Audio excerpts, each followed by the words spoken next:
Welcome to USA Global TV and Radio, where our mission is to provide education, entertainment, hope, and inspiration. USA Global TV and Radio connects you with experts and audiences all around the world every single day to help you succeed in business and to live a richer life. Visit us at usaglobaltv.com to learn about career and life-changing training and mentoring programs like the Listening Mentor. Subscribe to our newsletter to stay informed about our special programs and offers. Discover how you can become a guest on one of our shows or a host or producer of a USA Global TV and Radio show of your very own. That's USA Global TV and Radio, where the doctor is always in.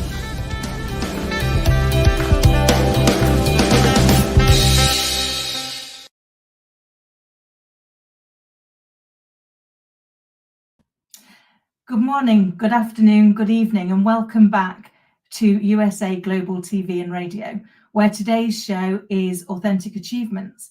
Authentic Achievements has been going for probably about 3.5 years now, and was designed by myself on a separate platform to really start to have a place to share people's journey, people's lived experience, and through sharing that lived experience, hopefully inspire other people who are facing similar situations to find ways that they can overcome it. So that's why we set the show up. And then I had the absolute privilege of being able to bring it over to USA Global TV and Radio and work with the fabulous Dr. Jacqueline and the rest of the team. So we would love you guys to get more involved, and you can find out more about what we're doing here at usaglobaltv.com. But today's episode is a very special one. I am absolutely delighted to be joined by the fabulous Ingeborg Mooiweer, who's going to share with us her journey. So without further ado, Ingeborg, welcome. Thank you. Thank you for having me. Really great. Oh, I'm so looking forward to our conversation. I know it's going to be insightful as always, but I know we can get really stuck in quite quickly. Before we do that, I'm just going to share a little bit more about you with the audience who haven't had the opportunity to meet you yet. So let me share. So Ingeborg is an international pioneer in transformation. Her journey from adversity to empowerment shapes her mission to change lives worldwide. She was raised in Holland amidst uncertainty and emotional turmoil.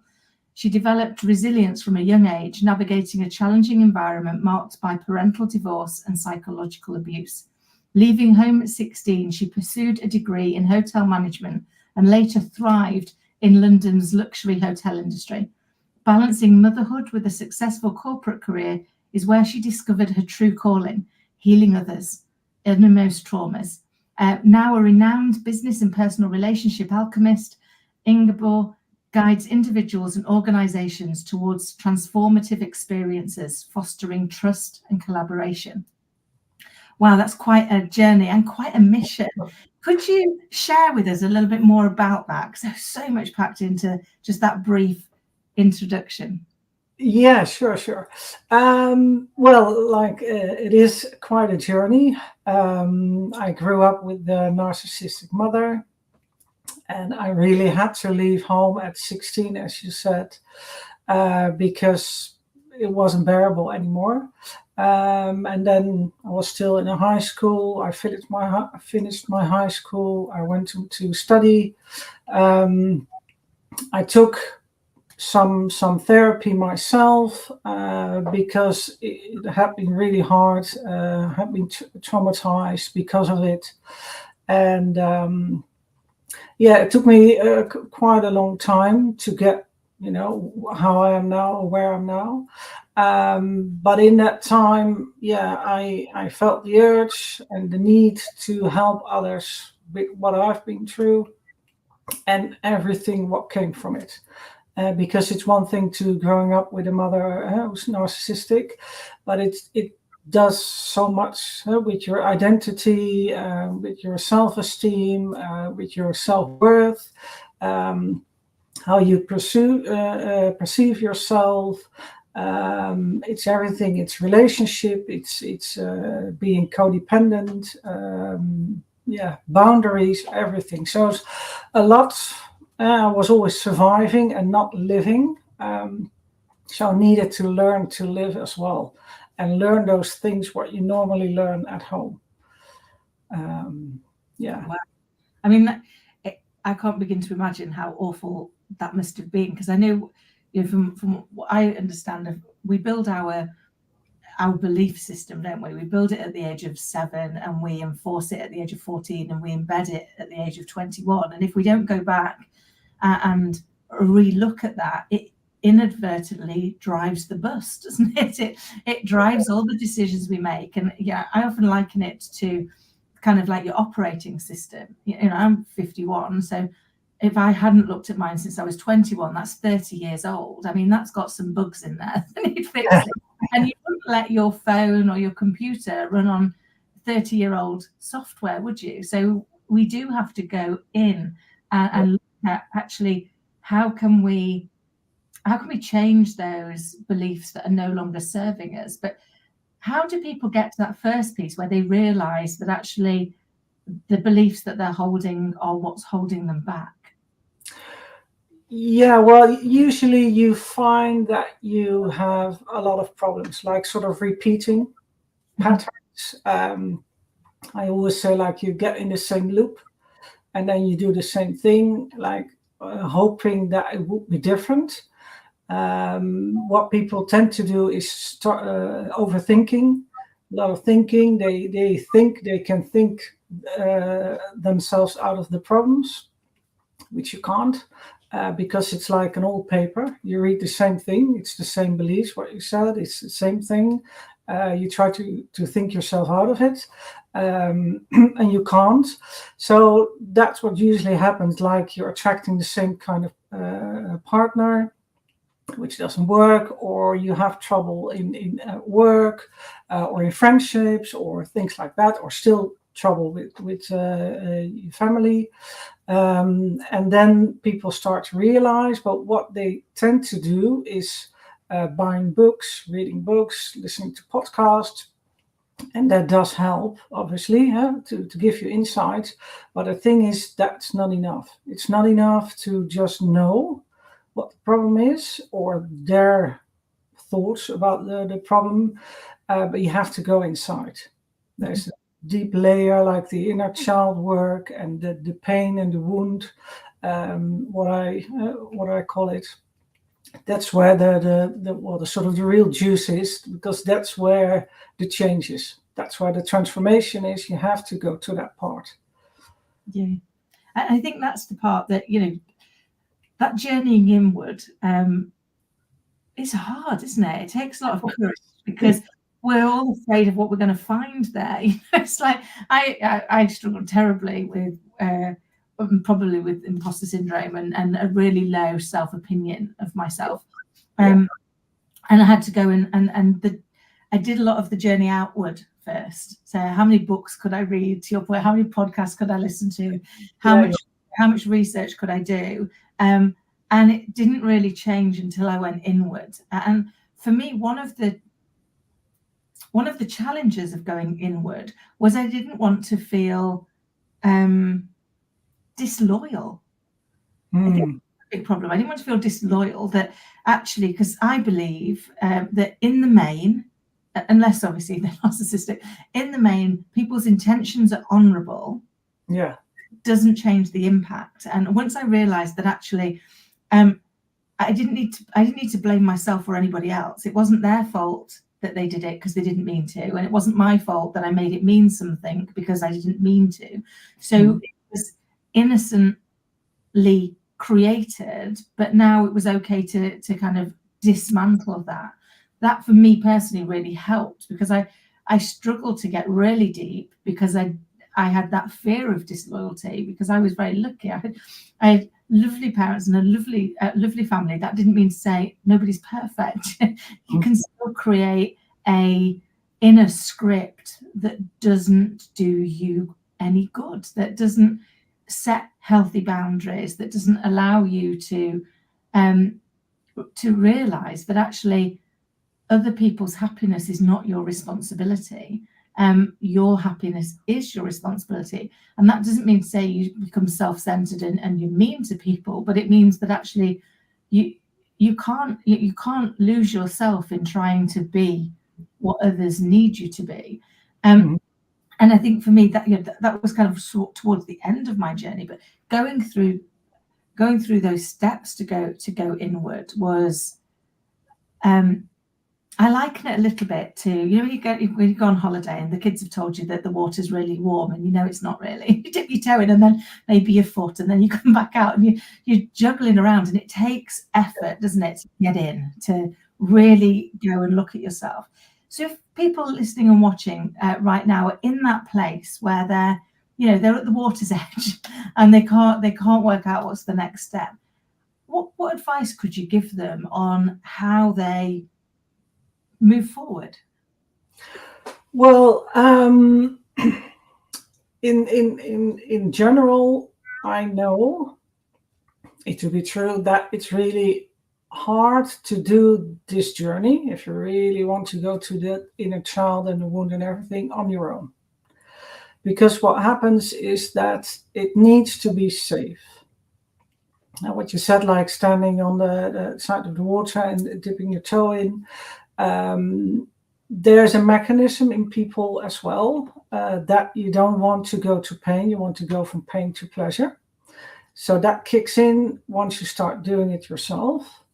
Then the loyalty, what you said about, that is a part of people's problem as well, doing it on your own, because they can't really see there's an end sort of, it's end your parents had the best intentions and you are suffering. It's not one or the other. And that's the sort of part of the child. You think, oh, I can't be disloyal, so I'll have to take it and I'll suffer on my own. So there are a few things happening once you want to go inside and do it yourself. So you need someone to make it safe for you, because obviously it hasn't been safe. Therefore, you develop these mechanisms to survive, your survival mechanisms. So there's someone, AI, me, or another therapist who makes it safe for you. And there's a few steps in there. It's not just saying to someone, oh, it's okay, just do it, because there's so much pain and everything, and it feels overwhelming. And what you actually do, you should connect with that inner child. And for her or him, the feelings are overwhelming and they never learned how to deal with them. So it's, you can read a book and then it says, oh, you have to go there. But then, what I just said, all the mechanisms would start to kick in. You can't really go further. And therefore, it really needed to have someone there to guide you, to take you by the hand, to give you the steps, to make it emotionally safe. That's what I'm talking about. Emotionally safe for that little one in you to come out and to start trusting and to learn, oh, this is my feelings, this is what I can do with it. This is, how I live rather than survive.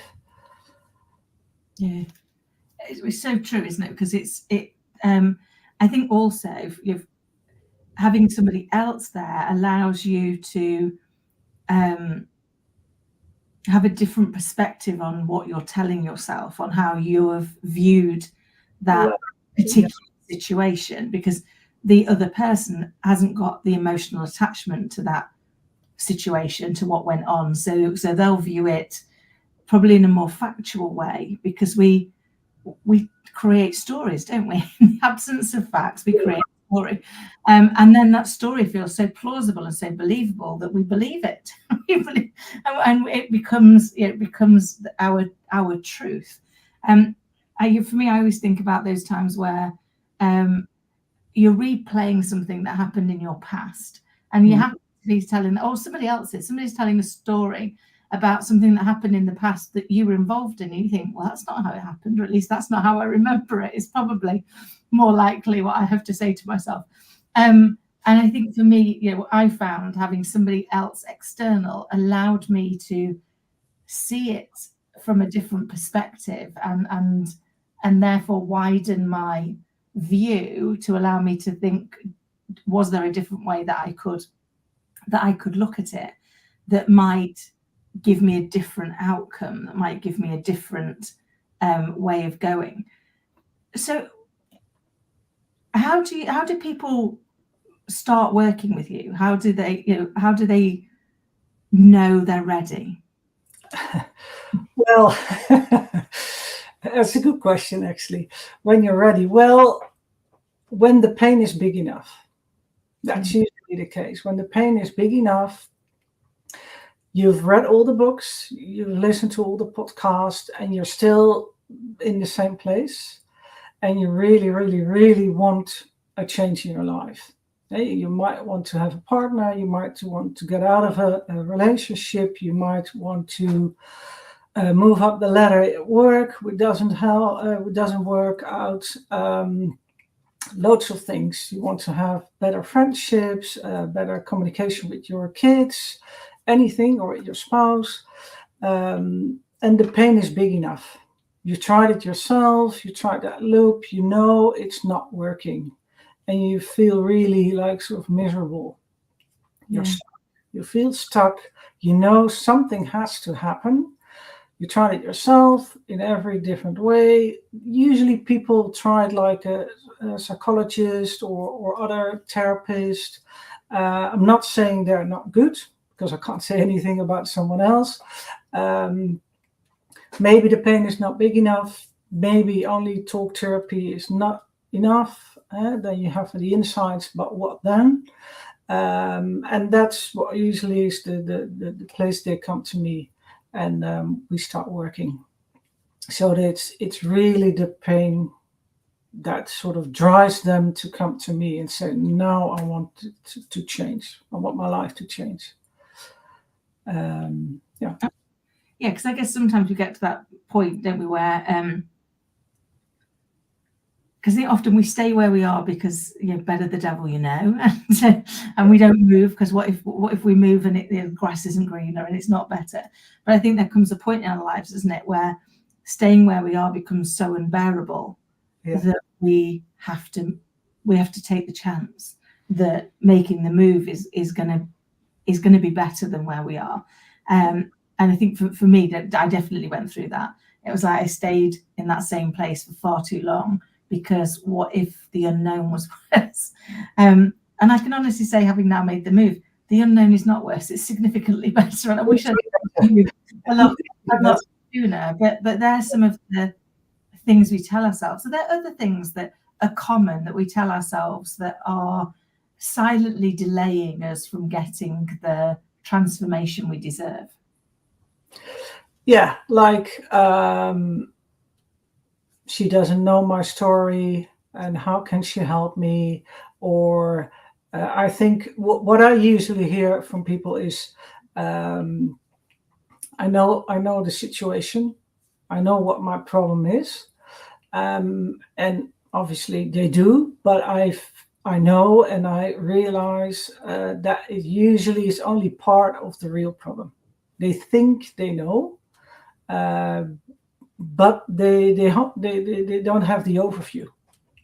And what you said earlier, they have an image of themselves, or they put on like maybe gray glasses, and they look at the world in that view, but it's not the real problem.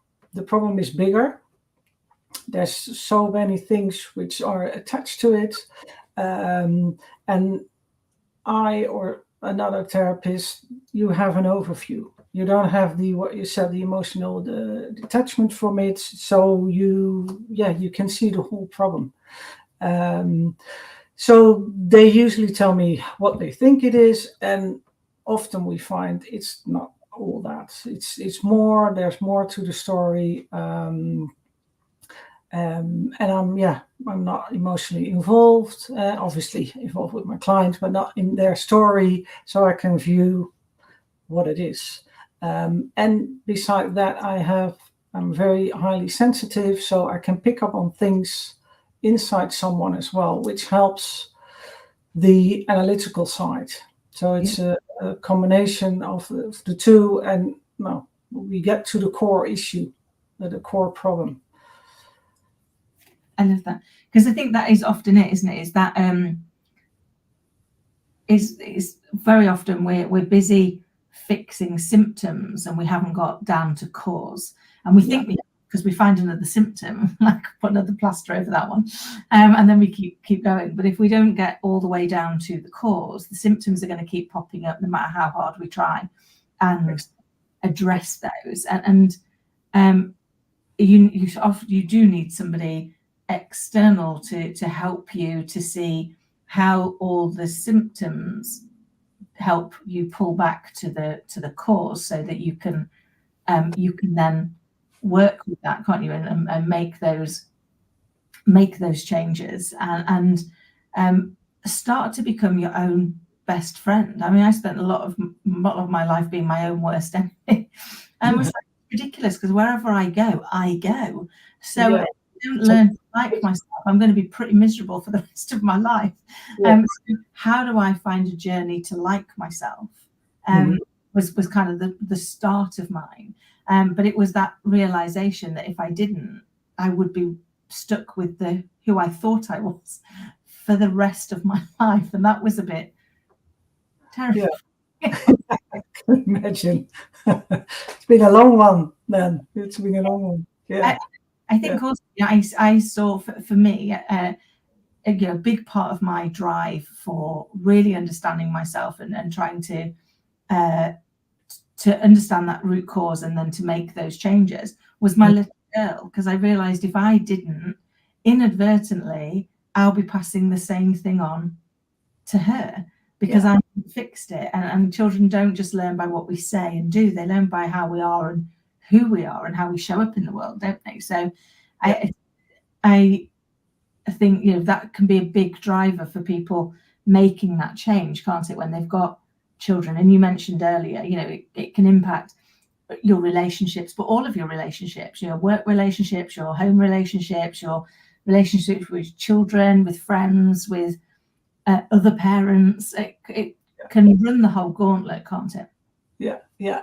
And what I find a lot of times, that is the people come to me, my clients, those are the ones who sort of break that cycle that's going on for like generations. So maybe it's a theme in like sort of now in those years or something, but those are the ones, because obviously we talk about their parents and their parents, grandparents and everything. And then you hear like it's a repeating cycle. Someone has to stop, because otherwise, what you say, you'll give it to your children and they'll pass it on. Hey, you pass it on to your children and they pass it on as well. So someone needs to be able, because that's a word as well, you be able, and not everyone is able to make that step to make those changes. Yeah, because it's a big change, isn't it? It's a big change to go back and say, I'm going to go and look at everything I've believed to be true up until this point, Yeah. And see how hard much work. I still believe. Because as human beings, we don't want to feel foolish, do we? And when we admit that we might have been carrying around an incorrect operating system, we can feel a little bit foolish that we didn't spot it sooner, can't we? Yeah, foolish, but it's I think people, well, what I said, it's hard work as well. Yeah. It takes a lot of time. Emotional work is a lot of hard work, because of all the mechanisms, what I said earlier, going from pain to pleasure. You don't want to go to the pain. You think it's overwhelming. You have to learn something you didn't learn when you were little. So that's hard work as well. It needs a lot of training. That's because of how the mind works as well. It learns by repetition. So you need to repeat it, because that will become the new normal. I don't find really that people find it foolish, but what I do find is that they say, I wish I knew it earlier. Because a lot of times they have a clue, and maybe if people start reading books and everything, the clue becomes better, bigger, but they find it sort of waste of time. And they wish they knew that when they were 20, and they had like maybe, I had someone the other day, she was 70. She said, I wish I knew that earlier, because then I could have chosen maybe another partner. Now she's 70. She's got a few years to go, but not like her whole life in front of her. So yeah, it's sort of waste of time. That sort of feeling. That's what I hear a lot from people. Yeah, and I think, that's our most precious commodity, isn't it? It's the one thing that we can't buy more of. Exactly. Yeah. So, where choosing to spend it wisely is, I think, something that we think about. We probably think about it more as we get older, because we realise that the sand's down on that clock, and we can't turn it back over and start again. We've got to move forward, haven't we? We've got to keep going. And it reminds me of I think it was Mark Twain who said, you can't go back and change the beginning, but you start where you are and change the end. I guess that's the kind of that catalyst piece, isn't it, that says, if not today, then when? When do we say, actually, we want to make a change for us to be able to live our best life, our happiest life? And I guess working with people like yourself, that's what people are doing, isn't it? They're tapping into that. How do I actually start where I am and change my next chapter? Because if not, I'm going to keep repeating the mistakes. And it's painful when you keep banging your head against a wall, isn't it? And yet we can find ourselves stuck in those vicious cycles, can't we? Yeah, and in the how. People always ask how, what do I need to do? And they really like to understand as well. So it's a sort of two-way thing. It's like the real insights, not the ones they thought it was, but the real insights, what is really going on, like the core pains. They've been driven by those core pains, the survival mechanisms and everything. Those real insights is really important. And then building a foundation. And then going from there. And the funny thing is, or it's not really funny, but the nice thing is that people tend to forget the negative as well over time. So all the things they've been through, and then once you've changed and everything, you can build up your life and maybe get a spouse and everything if you want. You still have a good life, a really good life. And then gladly, you tend to forget the negative. So it is a shame. I have sometimes those feelings like, oh, I wish I knew it earlier, or that it didn't happen and everything. But I'm still glad I'm here now. I know it now. I still have some years to go. and I can help people with it. So that's good for people to know. You tend to forget the negative over time. I love that. And I've found that to be true for myself. I often say that if life's taught me anything, it's that everything in it is a lesson, a blessing, or both. So in those moments where I'm not feeling blessed, I look for the lesson, and the blessing wrapped in there. And I think it often only makes sense in the rearview mirror, doesn't it? It's like at the time you're going through it, you're like, what on earth? Why? And then you get to the other side and look back and go, yeah, that's what I needed to know. That's what I needed to learn, or that's why that particular thing was brought in. And so I guess it's learning to trust, isn't it, that actually things will work out. If we keep taking the next step, if we keep moving forward and looking at what is the step that I can take. Because I don't know if this resonates for you with the people that you work with, but sometimes I think one of the things that holds people back is because they can't see all the steps that they need to do. So they're like, well, I'll wait until the whole picture becomes clear and then I'll take a step. Whereas, I've found that life's a little bit like doing a jigsaw without the box. It's like you don't know what the picture is that you're going to be building. All you can do is keep finding the pieces that next fit together. And as you do, the picture becomes clearer and clearer. But that possibly could throw people into utter turmoil, couldn't it? That piece around going, I can't see exactly what it's going to end up like. I've just got to trust that if I keep taking the steps, that I'll get where I need to. What advice could you give people that if they're feeling like that around how do they get themselves unstuck and come and work with somebody like you to have those steps and pull that picture into fruition for them? Well, that it's first, you don't have to do it on your own. You don't have to do it alone. But it is really baby steps. And what I find is that people, they really want to take big steps because they've come to a point like, okay, I want to change. I'm here now. Just tell me what to do. And that's not the way it goes. Because the emotional safety, what I said earlier, that takes time to build. And that's the foundation you need to build. So it is really baby steps. It's not, the mind really wants, okay, that's the way we go. Okay, off we go. But that's not the way the feeling world and the wound and the inner child works. So that needs time.